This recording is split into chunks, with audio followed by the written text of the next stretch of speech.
Salam alaikum, bonjour messieurs, dames, nous sommes le mercredi 21 juin 2017, il est 9h27 du matin.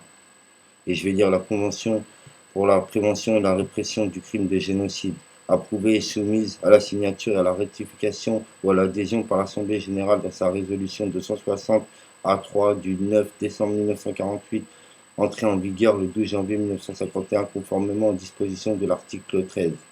Les parties contractantes, considérant que l'Assemblée générale de l'Organisation des Nations unies, par sa résolution 96-1 en date du 11 décembre 1946, a déclaré que le génocide est un crime du droit des gens, en contradiction avec l'esprit et les fins des Nations unies, et que le monde civilisé condamne, reconnaissant qu'à toutes les périodes de l'histoire, le génocide a infligé de grandes pertes à l'humanité, convaincu que pour libérer l'humanité du fléau aussi odieux, la coopération internationale est nécessaire. Conviennent de ce qui suit. Article 1er. Les parties contractantes confirment que le génocide, qu'il soit commis en temps de paix ou en temps de guerre, est un crime du droit des gens qu'elle s'engage à prévenir et à punir. Article 2. Dans la présente convention, le génocide s'entend de l'un quelconque des actes ci-après commis dans l'intention de détruire en tout ou en partie un groupe national, ethnique, racial ou religieux comme tel, meurtre de membres du groupe, atteinte grave à l'intégrité physique ou mentale du membre du groupe, soumission intentionnelle du groupe à des intentions d'existence devant entraîner sa destruction physique totale ou partielle, mesures visant à entraver les naissances au sein du groupe, transfert forcé d'enfants du groupe à un autre groupe. Article 3. Seront punis les actes suivants. A. Le génocide. B. L'entente en vue de commettre le génocide. C. L'incitation directe et publique à commettre le génocide. D. La tentative de génocide. E. La complicité dans le génocide. Article 4.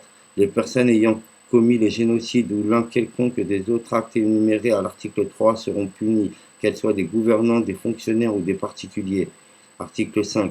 Les parties contractantes s'engagent à prendre conformément à leurs constitutions respectives les mesures législatives nécessaires pour assurer l'application des dispositions de la présente convention et notamment à prévoir des sanctions pénales efficaces frappant les personnes coupables de génocide ou de l'un quelconque des autres actes énumérés à l'article 3.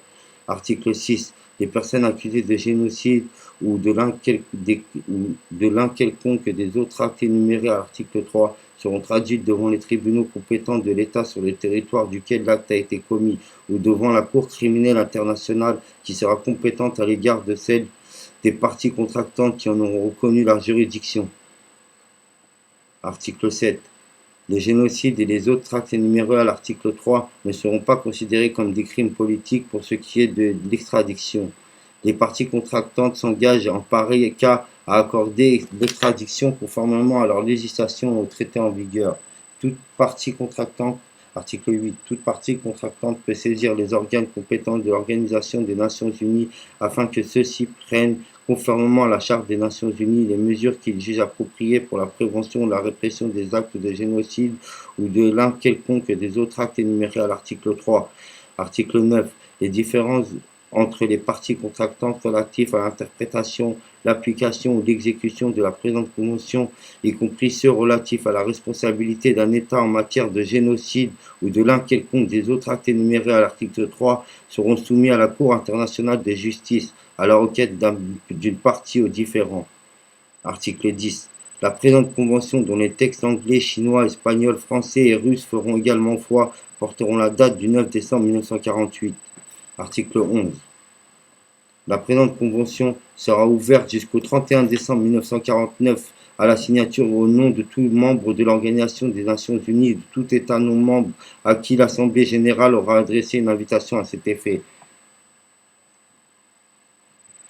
La présente convention sera ratifiée et les instruments de ratification seront déposés auprès du secrétaire général de l'Organisation des Nations Unies. À partir du 1er janvier 1950, il pourra être adhéré à la présente convention au nom de tout membre de l'Organisation des Nations Unies et de tout État non membre qui aura reçu l'invitation submentionnée.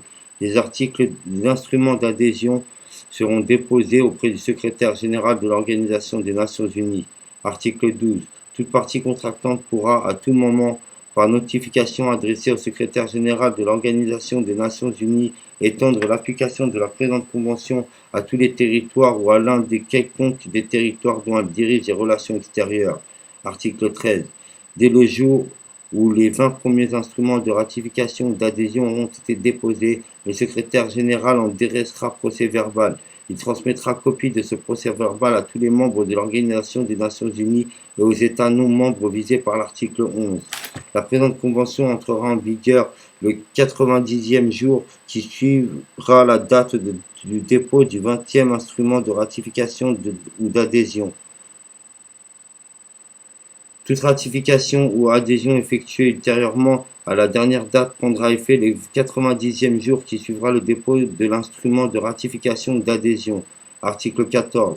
La présente convention aura une durée de 10 ans à partir de la date de son entrée en vigueur. Elle restera par la suite en vigueur pour une période de 5 ans et ainsi de suite vis-à-vis des parties contractantes qui ne l'auront pas dénoncée 6 mois au moins avant l'expiration du terme.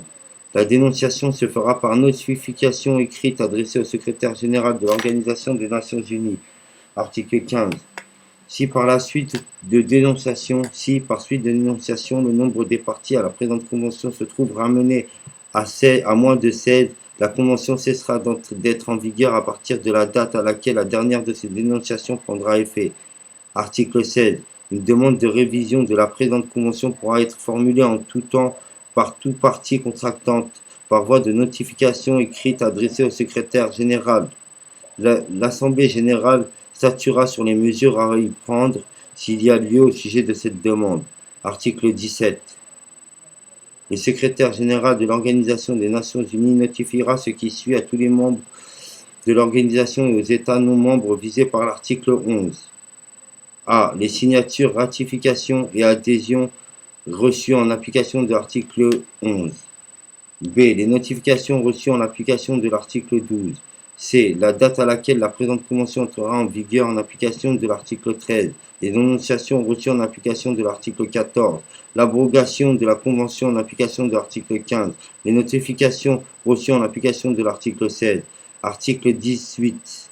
L'original de la présente convention sera déposé aux archives de l'Organisation des Nations Unies. Une copie certifiée conforme sera adressée à tous les États membres de l'Organisation des Nations Unies et aux États non membres visés par l'article 11.